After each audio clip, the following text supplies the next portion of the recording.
దేశీయ e commerce వ్యాపారము $250 billion చేరవచ్చని అంచనా వేస్తున్నమాట. 2030 నాటికి భారతదేశంలోని ఈ కామర్స్ మార్కెట్ విలువ దాదాపుగా 3 రెట్లు పెరగచ్చు అనమాట. $250 బిలియన్ చేరవచ్చు అనమాట. ప్రస్తుతం ఇది ఎంత ఉందంటే $90 బిలియన్ ఉంది. ఇది $250 బిలియన్ చేరవచ్చని అనుకుంటున్నమాట.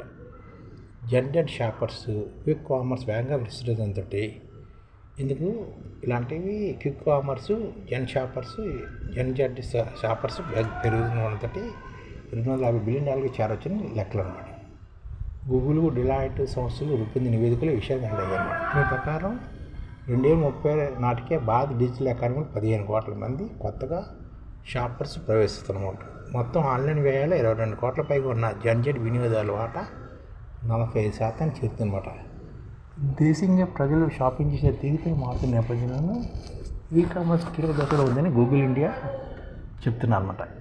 ఏఐ ఇతరత్ర సాంకేతిక వినియోగదారులు కొత్త కొనుగోలు ధోరణులకు కోరుకుంటున్నారని, అల్గోరిథం శకం వైపు మార్కెట్ మళ్లుతుందని డెలాయిట్ దక్షిణాసియా పార్ట్నర్ కూడా చెప్తున్నారన్నమాట.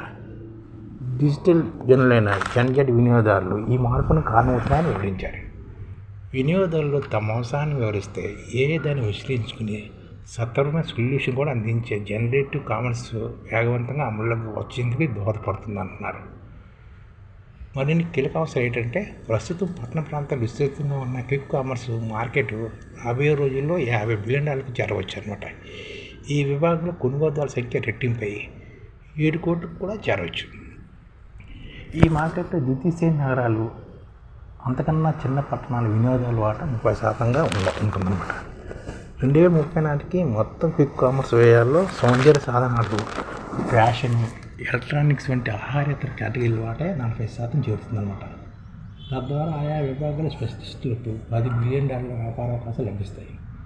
క్రియేటర్ ఎకానమీ కూడా కీలకంగా మారుతుందన్నమాట. కంటెంట్ క్రియేటర్ 2030 నాటికి మొత్తంగా రిటైల్ వ్యయాల్లో 30% భాగాన్ని ప్రభావితం చేస్తుందన్నమాట. అది ఆన్లైన్ కొనుగోలులో ఒకటి నేరుగా క్రియేటర్ స్టోర్ ఫ్రమ్ ద్వారా జరుగుతుంది. లైవ్ కామర్స్ $7 బిలియన్ స్థాయికి కూడా పెరుగుతుంది. పరిశ్రమ వృద్ధిలో కృత్రిమ ముఖ్య పాత్ర పోషిస్తుంది. హైపర్ పర్సనలైజేషన్, నిర్మాణ సామర్థ్యాన్ని మెరుగుపడడం వల్ల రిటైల్ లాభదాయకత కూడా 30% పెరిగేందుకు దోహదపడుతుంది. ఈ విధంగా 2030 నాటికి ఈ కామర్స్ వ్యాపారం $250 బిలియన్ చేరవచ్చు అనమాట. దాన్ని అంచనా వేస్తున్నారు.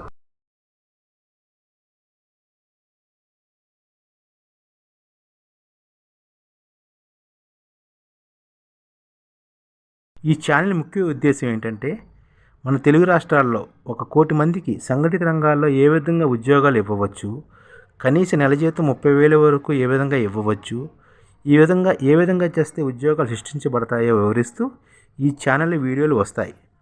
అలాంటి వీడియోలు మీకు కావాలంటే మన ఐడిఎఫ్ భాస్కర్ ఛానల్ని సబ్స్క్రైబ్ చేసుకోండి. ఐడిఎఫ్ అంటే ఇండియన్ డెవలప్మెంట్ ఫోర్స్. ఈ వీడియోలు చూసిన తర్వాత మీకు నచ్చితే లైక్ చేయండి, మీ ఫ్యామిలీ మెంబర్స్కి షేర్ చేయండి, మరియు మీ ఫ్రెండ్స్కి షేర్ చేయండి. Thank you. నమస్కారం.